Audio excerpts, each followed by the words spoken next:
I believe you guys will get a prompt saying it's okay to record. I'm not sure. I don't know. I didn't get a prompt, but I can see in the top corner that it's recording now. Okay. It says it's recording. Oh, I don't know.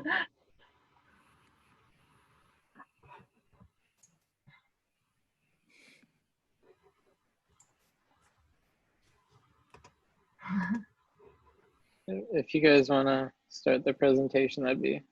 Yeah, there are 13 participants now, I can see. Yeah. Yep. Leslie, do you want me to do a quick little introduction or? It's Yeah, if you want. whatever if you want. Yeah. Well, hello everyone. This is our APGO meeting. Today we have a lot. Sorry, sorry. How do you say it? Ailey. Ely. And today, and I'd have to help ask questions about APGO today, and so here we go. That's about it. All right, thanks, Juliana. So welcome everybody to our PGO registration information session. I hope everyone's doing well and adjusting to the online aspect of everything now. Apologize for no pizza lunch, but maybe next year. So I guess I think there's a chat box in this. So maybe as we go along, you can write down any questions you have and we'll give a question and answer session at the end. So I think maybe it'd be better if everybody mutes their microphones until we're done. And then we'll have a discussion once the presentation's over. So my name is Ailey. I'm the Assistant Registrar with Professional Geoscientists Ontario. And I've got Aftab Khan here today as well, who's the registrar. So both of us will be here to answer questions. So the goal of today's presentation is to provide you with the information that you will need to begin your journey towards becoming a professional geoscientist. So I'll start by telling you a little bit about PGO itself, why geoscience is a registered profession, and then we'll go into the stuff that you guys are probably most interested in is the knowledge requirements. All right, excuse me. Okay, so who are PGO? So we're a small team of individuals who are responsible for the licensing of Ontario geoscientists. So we're made up of our CEO, who's Tony Andrews. He also has a background in geoscience. Aftab is the registrar. I'm the assistant registrar. We have a director of stakeholder relations, Marilyn Miguel, and Amy Mugaji is our office manager. Not pictured there is our digital communications specialist, Bernard Cradchen. So as I said, Tony has a background in geoscience, so does Aftab and Amy and myself. So, you know, we've got quite a wide range of knowledge between us. You may be familiar with us under the name of APGO, or the Association of Professional Geoscientists of Ontario. We did change this last year, so APGO is still our legal name, and we use it in all certificates, stamps, and seals, any other legal documents that we might need as well. So we changed our name to PGO, which is our new business name. PGO also consists of a council and several committees who are made up of volunteers. Usually some of these presentations are held along with council members. So we don't have anyone here today, but we do quite often have a council member who volunteers and provides some of his own expertise.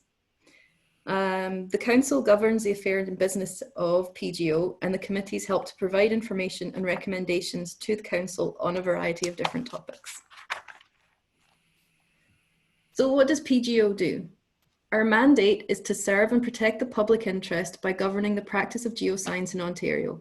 To accomplish this, the province of Ontario has entrusted PGO with the responsibility to register geoscientists, admitting only qualified persons who pass standards of knowledge and experience, maintain standards of practice and ethics, and respond to complaints concerning our licensees, discipline when necessary, and encourage professional competence.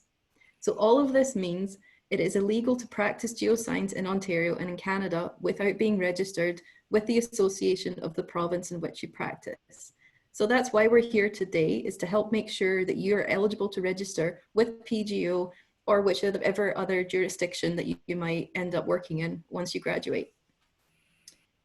So why do we regulate geoscience? So I've just told you what we do, so you're why. Well, to protect the public and the environment, and to help protect Canada's economy, which accounts for approximately 17% of Canada's GDP according to 2008. So the profession became regulated in part because of the BRIEX scandal in the 90s. So BRIEX Minerals Limited reported they'd found a gold deposit in Indonesia, which sent the originally penny stock price soaring. So basically, the scandal involved salting of core samples with gold dust. Billions of dollars was lost by individuals and organizations who'd invested in the company and in the project when the fraud was discovered. So this led to the regulation of geoscience in Canada. I don't know if you're familiar with a film called Gold that came out in 2017 with Matthew McConaughey. Basically, that film follows the story of the BRIEX scandal, and it's interesting if you want to find out a little bit more. Okay, so that's what we do, and that's why we do it. So just to give you a bit of information about some of the numbers of who makes up our members. The majority of our license holders are full practicing professional geoscientists, which is where you will end up should you pursue a career in geoscience. So we have a small number of limited professional geoscientists, meaning that they do not meet the minimum knowledge requirements through the university education, but they've worked over a minimum of 10 years experience to gain experience, and they can get the missing requirements from that experience. But you guys are all at university studying earth sciences or environmental or whatever right now, so you should be fine when you get to this point. So don't need to worry about limited. So non-practicing professional geoscientists, these are usually the retired geoscientists who want to stay connected to PGO and have the opportunity to transition back to practicing easily should the need arise. This category can also include people who leave the province or those who are unemployed for a long period of time, among numerous other reasons. The proportion of student and GIT members usually remains consistent as those in those categories progress through the system and end up in the professional geoscience category. So why become a professional geoscientist? Whoops. As I mentioned earlier, it's illegal to practice geoscience in Ontario without being registered. So that aside, there are lots of different types of work you can do as a geoscientist. So I'm going to give you a bit of information about my background, which is in geology, just to give you a rough idea of the kind of things that you might do when you graduate. So I graduated with my BSc degree in Earth Sciences in 2006 from the University of Glasgow. I was then given the opportunity to move to Canada to study for my master's degree at Laurentian University in Sudbury. My project was based on the volcanogenic massive sulfide deposits of Flin Flon in northern Manitoba. My work involved a variety of different aspects of geology, and I learned a lot of new skills, including how to drive a boat, which I have to say was quite fun. I thoroughly enjoyed the work, so I decided I wanted to pursue a career in mineral exploration. So I worked in various roles during the summers of my master's, but unfortunately I discovered I am quite allergic to Canadian biting insects. So I had to rethink my options. I was then offered a job as a mine geologist in Sudbury, where I learned a whole lot of different skills, but I was still able to do mapping, which was one of my favorite parts of geology. I then moved to another company in Sudbury where I was the production geologist on an open pit. Once again, a new learning curve, but unfortunately we mined the pit out and it was time to move on. So I spent the next 2 years teaching structural geology at college in Sudbury before my husband and I made the move to the GTA. Where I was then employed by PGO as the assistant registrar. So I've been doing that job for about 1.5 years now. So one of the reasons I took the job was to hope that my experience as a geologist in exploration and mining will help everyone to realize that there's a huge variety of employment opportunities and careers in geoscience. And that even if you start in one type of work or line of work, that you can move to other things. Skills are transferable between different careers, between different roles. So you've got to take advantage of any experience you can possibly get and gain as much experience as you can through university, and then it'll all follow you through into the workforce. Just because you don't find the right job first off doesn't mean you won't in the future. So that's just a little bit about myself. So now we're going to move on to how you end up becoming a professional geoscientist. So I recommend you start by becoming a student member. I'm not sure how many of you are student members right now, but I suggest you join up as soon as you can. All you have to do is go to our website, and it's free. You can sign up to receive our newsletter, which is called Field Notes, comes out once a week. Keeps you up to date with what's going on with PGO and various other parts of the industry. So as a student member, you can also sign up for our mentoring program, which I'll tell you a little bit more later on. There's also a knowledge requirements toolkit that you can download and use to help you keep track of your progress throughout your career to make sure you complete all the required courses before you graduate. So what do you need to do to apply? First of all, you need to graduate with a 4-year BSc degree in an area of geoscience. After graduation, you can apply to become a geoscientist in training or a GIT. If you apply within 6 months of graduation, the first year of dues is free, although you do still have to pay the application fee. So if you graduate in June and apply immediately, the dues for the remainder of that year will be free, and our dues are charged per calendar year. So once you're a GIT, you've completed the hardest part of the process, which is meeting the knowledge requirements. So I'll tell you more about those in a bit later on. So as a GIT, you will need to work under the supervision of a professional geoscientist or a professional engineer who is qualified to do geoscience work for a minimum of 4 years. This does not have to be completed consecutively. We do understand that there are times of unemployment and contracts run out. If you work during the summer months while studying for your undergraduate degree, you can earn up to 12 months of experience for any geoscience work done after your second year. So I recommend you keep track of your work experience while you're still a student. If you decide to go on to further education, you will be awarded 12 months of experience for the completion of a geoscience master's degree and a further 12 months of experience for the completion of a geoscience PhD. Once you've earned your 4 years of experience, you will then be eligible to apply for change of designation from a GIT to a professional geoscientist. So now that you have an overview of some of the steps to becoming a PGO, I will go back to the beginning and explain the knowledge requirements, which I'm sure is what you're mostly interested in right now. Normally, we would bring a stack of booklets with us when we give these presentations, but since we can't do that, I've provided a link to download a PDF copy, which I can circulate the link to somebody and you can pass that on after the presentation. So the booklet is called Geoscience Knowledge and Experience Requirements for Professional Registration in Canada, and it's written by Geoscientists Canada. It's the basis of registration for every jurisdiction in Canada. So whether you end up practicing in Ontario or BC or wherever, it's the same requirements for every single jurisdiction. So what are the basic requirements for registration? You will need to complete a 4-year BSc degree in an area of geoscience. We use a knowledge requirements table to make sure that all basic knowledge requirements are fulfilled. The table is made up of 5 groups where a minimum of 27 educational units are needed to fill the requirements in each of the 5 groups of courses. That may seem a lot, but over 4 years of university courses, it's no problem. So 1 educational unit is equal to 1 semester university course. So the knowledge requirements are divided into 3 streams: geology, environmental geoscience, and geophysics. Within those streams, there are 5 groups. Group 1A is composed of compulsory foundation science courses. 1B are the additional foundation science courses. 2A are the compulsory foundation geoscience courses. 2B are additional geoscience foundation courses. And 2C are other geoscience courses. So that's basically your electives.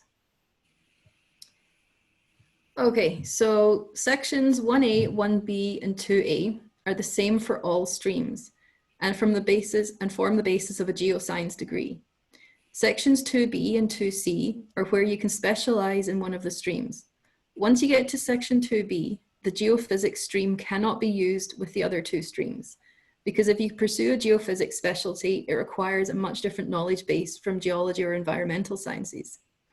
But there is quite a lot of overlap between geology and environmental science, so these streams can be used together.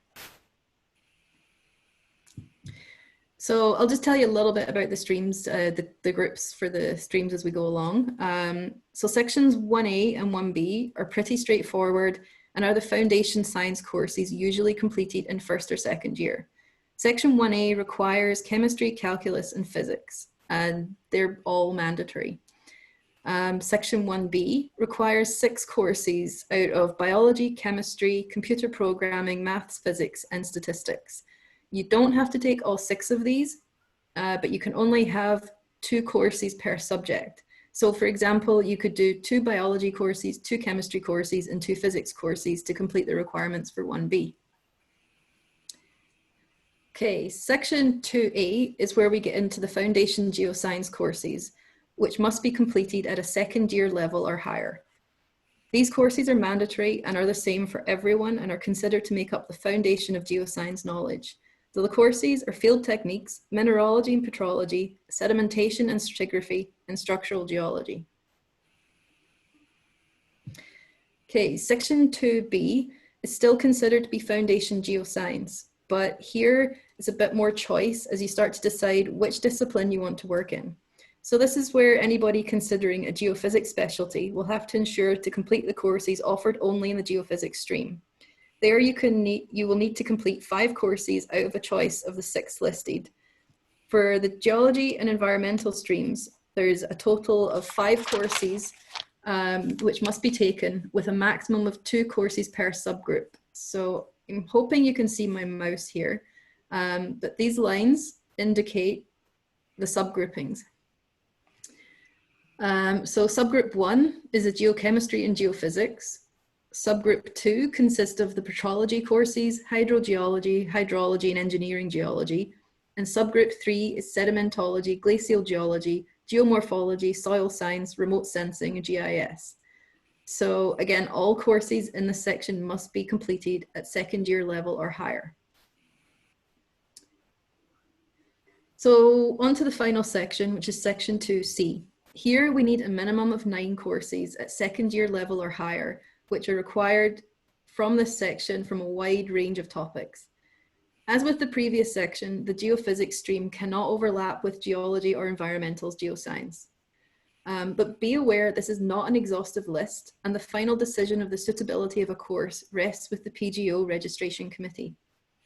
The Geoscience Canada booklet that I mentioned earlier will provide you with this list, as well as the knowledge requirements. The knowledge requirements toolkit will also provide you with the list. I didn't want to bore you with slide after slide of lists of courses, so I haven't included them, but it's all widely available for you. The Geoscience Canada booklet also provides short descriptions of what's expected out of each course.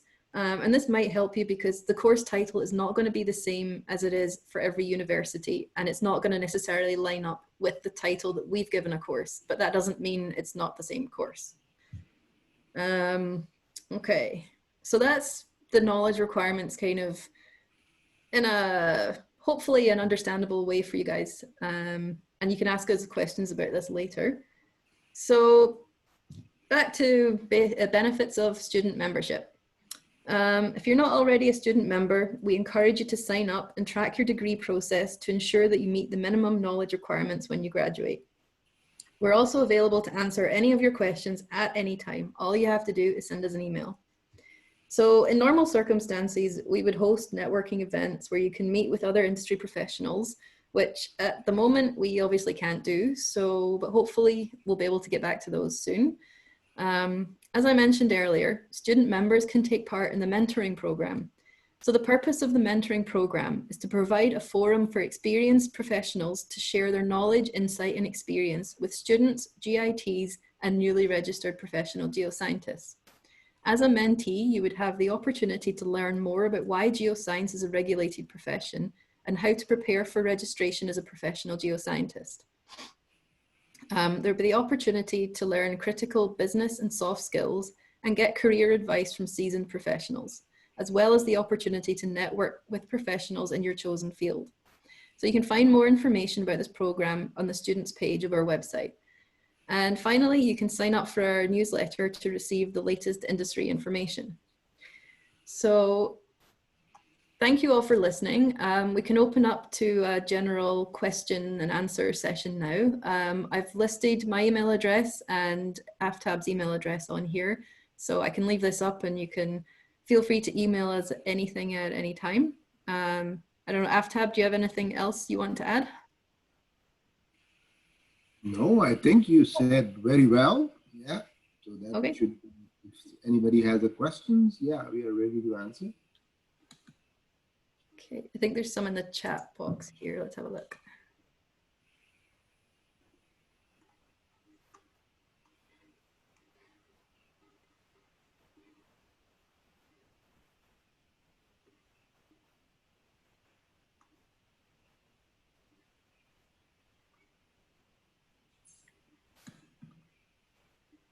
Okay.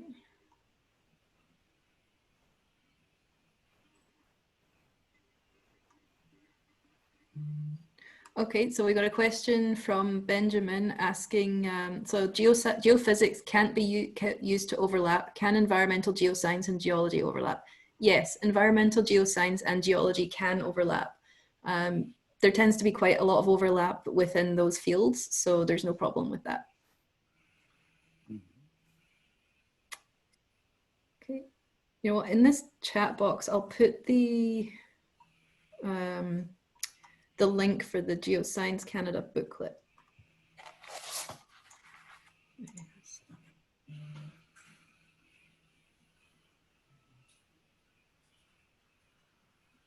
Maybe not.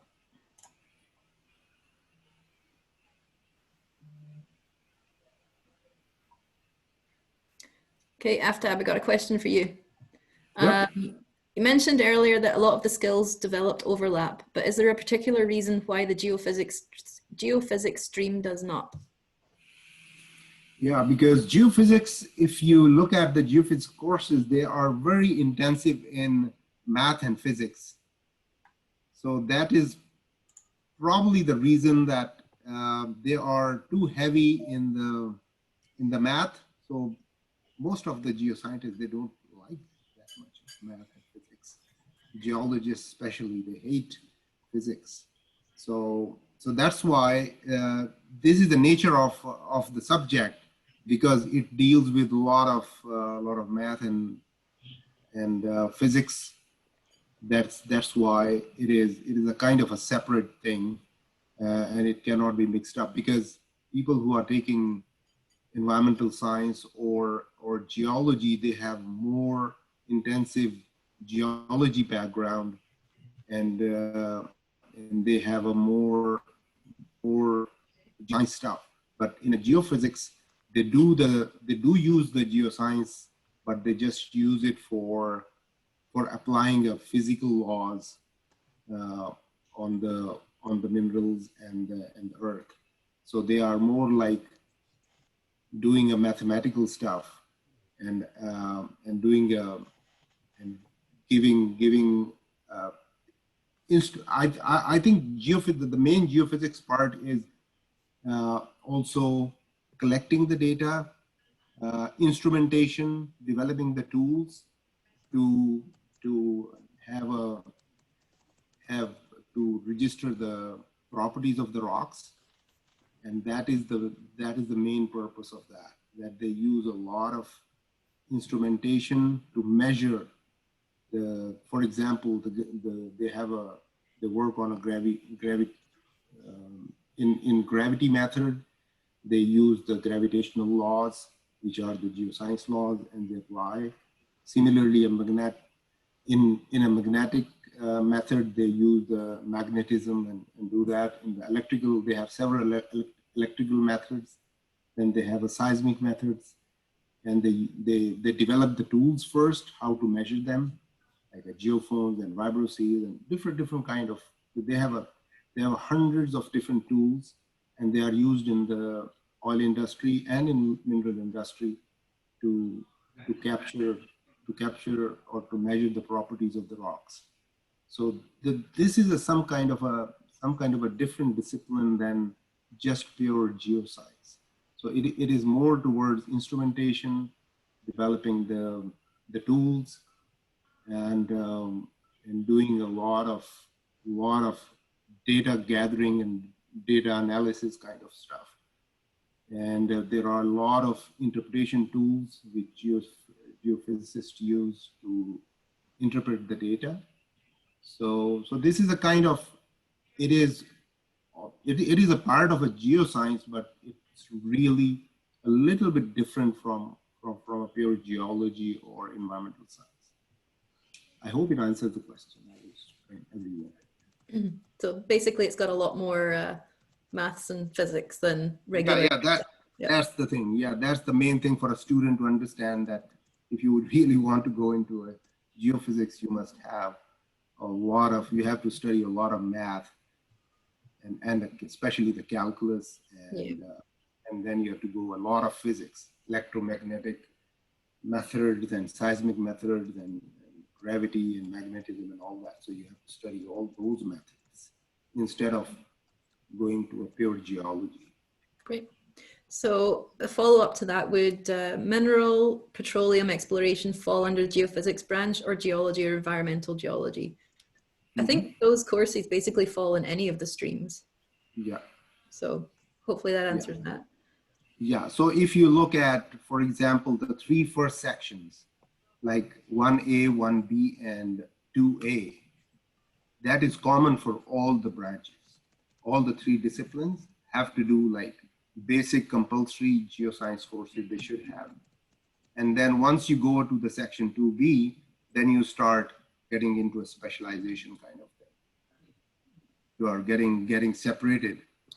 But in the first 3 sections, everybody has to take those courses, the first 3 sections. Okay, is there a time limit for how long it takes to meet the knowledge requirements? So all course requirements must be met in, for example, 10 years. Generally, going through a BSc degree, you should meet all the minimum requirements in 4 years. If for whatever reason you miss one, once you apply, you have 2 years from the date of your application to complete the missing course. But if you follow the toolkit as you go through your university, then you shouldn't have a problem. Aftab, anything else? Yeah, so I will say if you are missing 3 or less courses, you will be deferred. And then there will be a time limit set for you to finish those courses.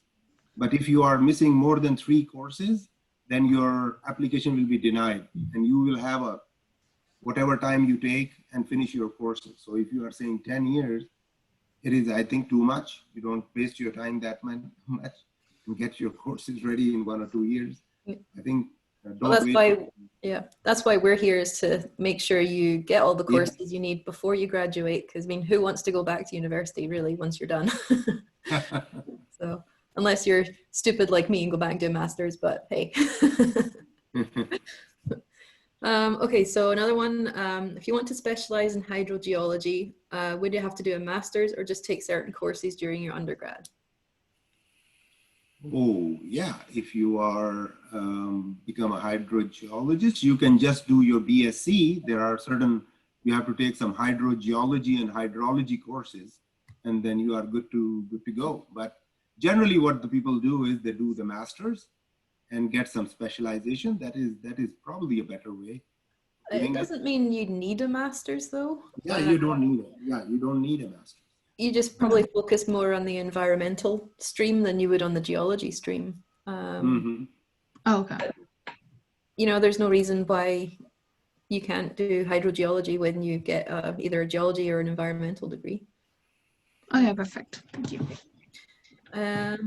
Okay, question for section 2C. Can I have 3 GIS courses or only 1 GIS in geology and 1 in environmental geoscience? Aftab? Oh, no. Okay. All right. So no, you can't have more than 2 courses in any subsection. No, for 2C, for section 2C. Yeah, for section 2C, yeah, you can have, in certain cases, we generally prefer not more than 2 cases in one subject. But if person has 3 GIS, in certain cases, yes. If you are missing other electives, we will accept that. Yes. Okay. Do you have to finish the knowledge requirements in your undergraduate degree, or can you in your master's or PhD? Would it be after your application to the PGO? Okay, well, Yeah. if you don't meet them all during your undergrad, but you are going on to do a master's, you can confirm with us before to make sure that while you're doing your master's, you get the courses that you need. So hopefully that answered your question. Yeah, the answer is yes. The courses from PhD and masters are accepted, but you make sure after undergrad that you take the right courses. Yeah. So all you got to do is just send us an email and we can confirm, you know, whether you have the right courses or if you're missing some. Okay, so speaking of specialization, I'm hoping to become an exploration geologist. Would a master's be needed immediately to get employed? I was hoping to get some work experience with just my BSc before doing a master's if you had to. You don't need a master's. It's up to you if you want to do one or not. I did a master's because I wanted to leave home and leave the country, basically. So it was just an opportunity that arose for me. But I wouldn't say you have to do a master's at all. I'd say experience right now, especially in exploration, is more important than a further degree. If you want to go and do a master's, by all means, go ahead. It's a lot of fun. You meet a lot of people and you'll get a lot of experience. But I mean, I guess some people will go and do a master's if they can't find a job, or if there's a bit of a downturn in the industry, it's a good time to go and get some further education, but there's no need, you don't have to.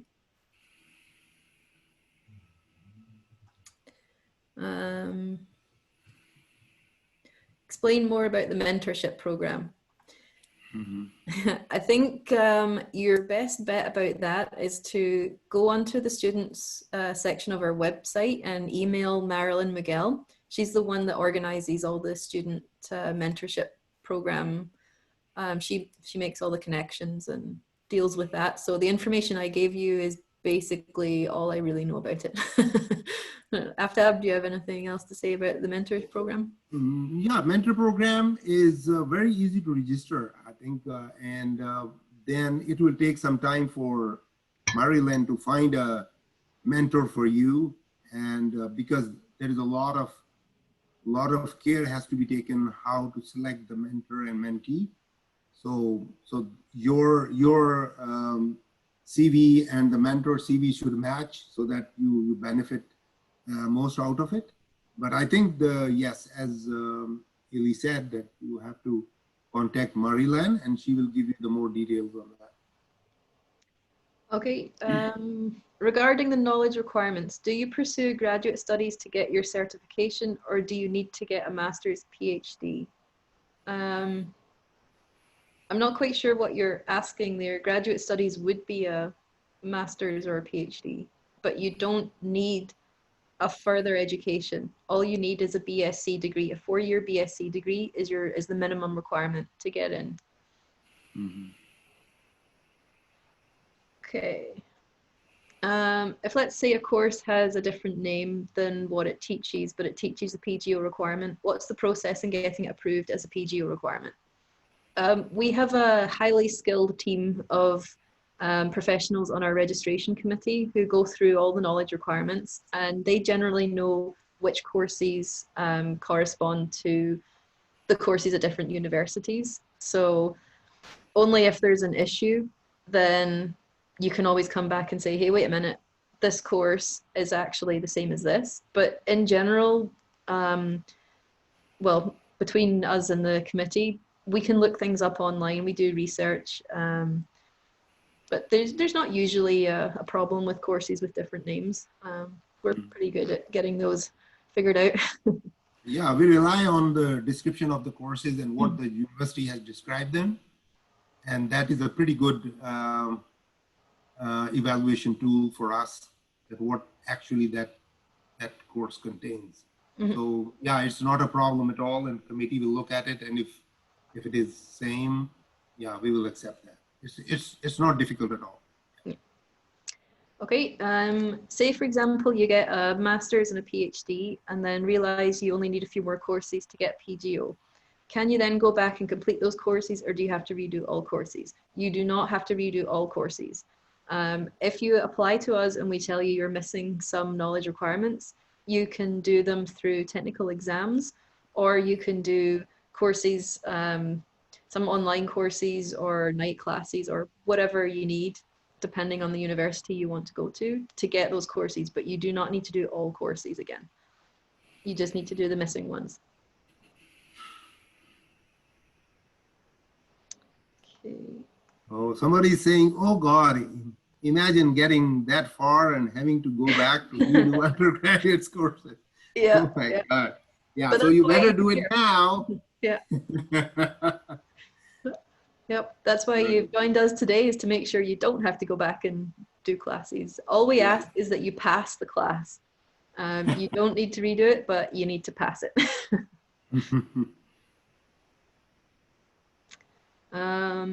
Okay, when a GIT is being trained under an active PGO or PNG with Geo certification, is there an overlap between the two? Aftab, do you want to do the PGO versus PNG thing? Yes, if according to the legally speaking, both can supervise the GIT, but it is always good that the PNG, if you are being supervised by PNG, he knows the geoscience so that you can learn from him as well. But I think you should try to get a PGO so that you talk the same language, you have the same terminology. That helps a lot. But it depends where you get a job. So if you're getting a job in an engineering firm, then you will only have the PN supervisors, and yeah, so you might be teaching them some geoscience as well. Also, some PNGs, they might have geological engineering degrees, which sometimes makes them eligible for either a PGO or a PNG, and some people have both. So it really depends on the background of the person. Yeah. So, yeah. Is there any further questions or anything else you guys want to know? Yeah, very good questions asked. If I won't, so, okay. Okay, does that mean they do both the requirements for both?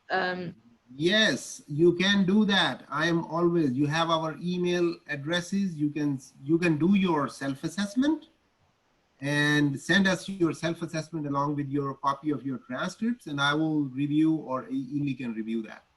Yep, either one of us, it's up to you guys. Just send us a copy of your transcripts. Like, you can just download them from your student profile or whatever. Send us those, and send us a copy of your self-assessment toolkit, and we're happy to have a look at things for you. Okay, so PGO versus PNG, does that mean they do the requirements for both? Well, I guess if you have a geological engineering degree, then you technically should have requirements for both. But yes, if somebody is a PGO and a PNG, they fill the knowledge requirements for both engineering and geoscience. Correct.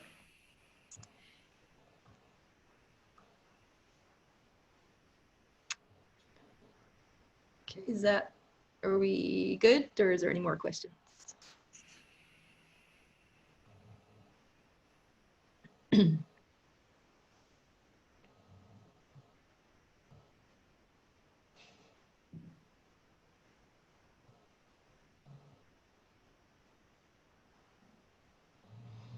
Yeah, seems like we're good. If anyone has any other questions, their emails are there. I've also posted in the chat. We can also add it to the email going out next week if you have further questions about knowledge requirements, GIT, PGO, all that kind of stuff. From everyone at the GA2ZO Wilson, we'd like to thank Eily and Aftab for coming and talking, helping us out, and yeah. Thank you. Okay, yep. And if anyone has anything they want, any questions or anything they want to know, just send us an email. We're always available. Thank you. Thank you, everyone. Thank you. Yeah. Thank you, guys. Thank you very much. Thank you so much. Hope to have Thank you so back much. next year. All right. Okay. Okay. All right. Goodbye. Bye-bye. All right, have a good one. Thank you. Thank you. Great. Thank you.